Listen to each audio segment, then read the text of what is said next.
This is Sunbelt Conference Baseball on ESPN Plus. We're tonight from Tomlinson Stadium in Jonesboro, Arkansas. We've got game one of a three-game conference set between the A-State Red Wolves and the Dukes of James Madison. The next from Richter is hit into right field for a leadoff base hit. Nice piece of hitting there by Cal Langley. In stolen bases, and there's a ball hit into right center field. That's going to get all the way to the wall.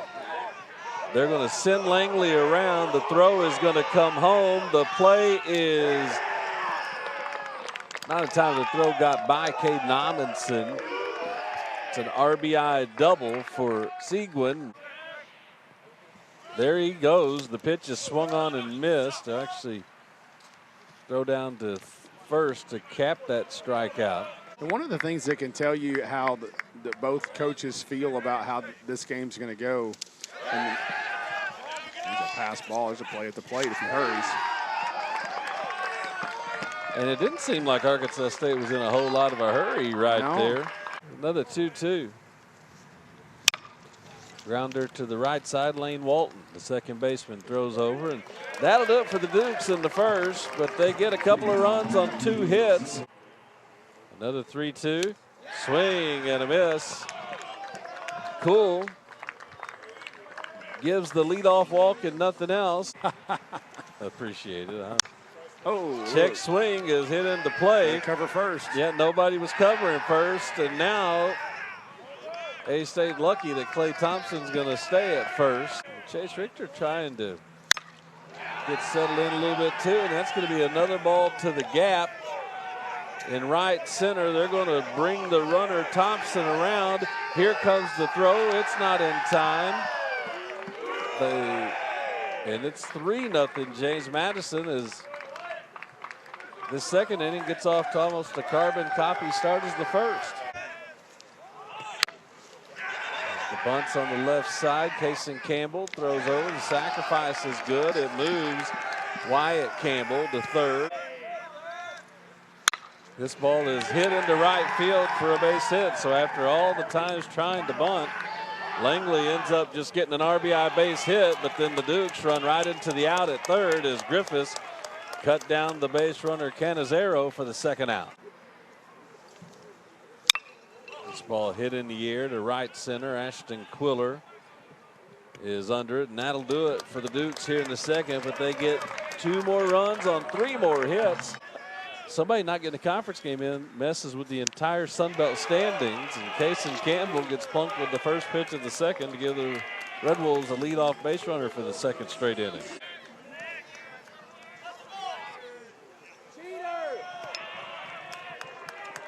Well, now they got a little too preoccupied. He's got a lot of fidgety movements there on home, on the plate. And there you saw the home plate umpire, Sean Arthur, jump out and call the ball. That's it. Martinez hits this one out to right, drifting all the way out of here and into the A-State bullpen for a 2-run homer off the bat of Derek Martinez, his third, and with a swing of the bat, the Red Wolves cut the lead in half. Well, one of the things Mike Silva talks about is making adjustments after you start to understand what the pitcher's trying to do to you. And fastballs out over the plate and change-ups. Keeps his hands back, and you see that ball's out. That's just a great swing to a fastball that's out over the plate. Keeps his hands back and drives the ball to dead right center field. Oppo home run. 3-2 is popped up. The second baseman drifts back. Mooney grabs it, and the Red Wolves strand a couple in scoring position, but they get on the board. I'll be there. Jack Bunton laid down past Richter, and that's we've seen that already today. This ball is hit well out to left center. Quiller at the wall looking up, and it's a 2-run homer by Clay Thompson. And just like that, the James Madison lead is back to 4. It's 6-2. Yeah, 89-mile-an-hour fastball right at the bottom of the zone. Thompson put a charge into that baseball, hit it well. And also fastball was, 87, 88, and we've seen him throw it a lot harder than that here, so not sure. First pitch by Vanderlei is popped up by Wyatt Campbell, and that will do it for JMU here in the third, but for the third straight frame, the Dukes plate 2. That's a swing and a miss. And for the second straight inning, Arkansas State strands a couple. Seguin hits it to the deepest part of the park. Ashton Quiller is there to haul it in, and for the first time, James Madison turned away in the fourth. Jella Vanderlei puts up a 0. First question, you asked Tony Gwynn that. Chopper right side. Moody fields and throws, and Kinsler sets down the Red Wolves in order in the fourth, including a couple of strikeouts. Ike Schmidley grounds the first pitch he sees through the left side of the infield for a leadoff hit here in the fifth. Immediately following the Sunday win over Southern Miss, he saw it coming. He was greatly concerned about that trip to Atlanta in, a little bit of a unique environment. Well, and they're riding high off a huge, series here in Jonesboro. 3-0 pitch. He walked him on 4 pitches. I will say that Mike Silva's leash has historically been pretty short with Jelly when he looks like he's starting to lose command. Oh, man. That one snuck through the legs of Amundsen, and now both runners move up to second and third. 3-1 is off the glove of Enskoven to left field, and the run will score. And the runners will be at the corners with still just 1 out in this fifth inning. As the runner from second goes, the throw got by, and that's going to allow the runner to score. But again, so you had the drop series at Georgia State. There goes the runner, and James Madison is going to help the cause by, for the second time tonight, running into an out at third. But now the base is empty and 2 down.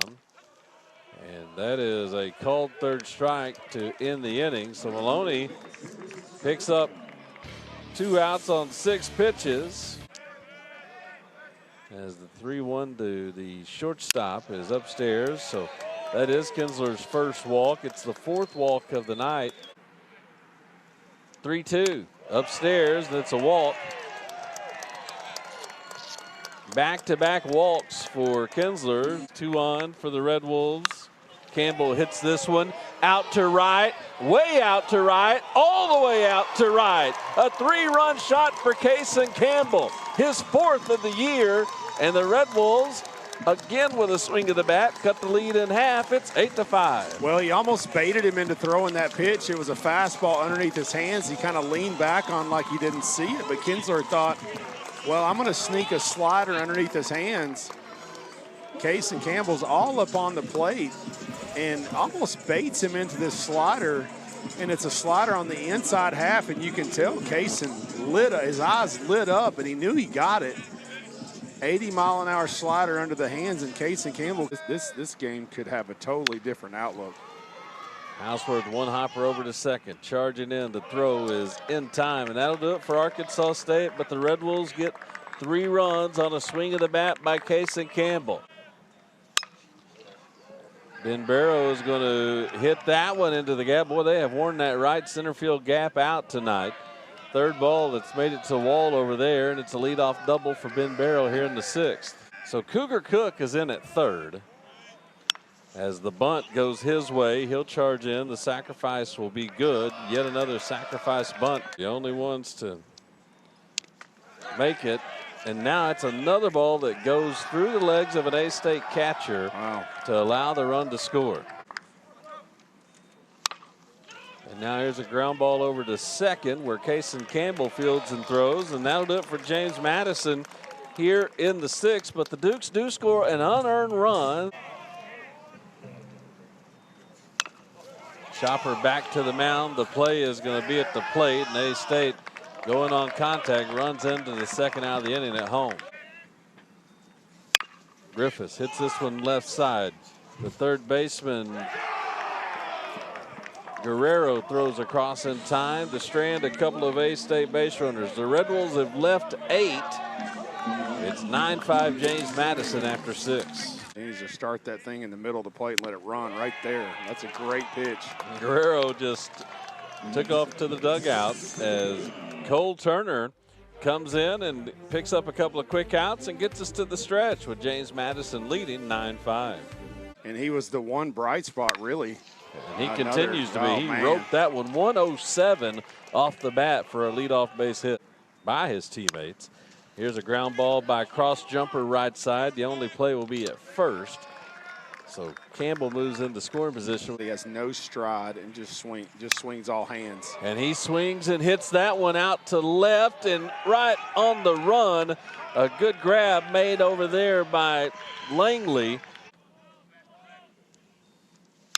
And he turns on a ball and hits it out to right, and that is out of here for a 2-run homer.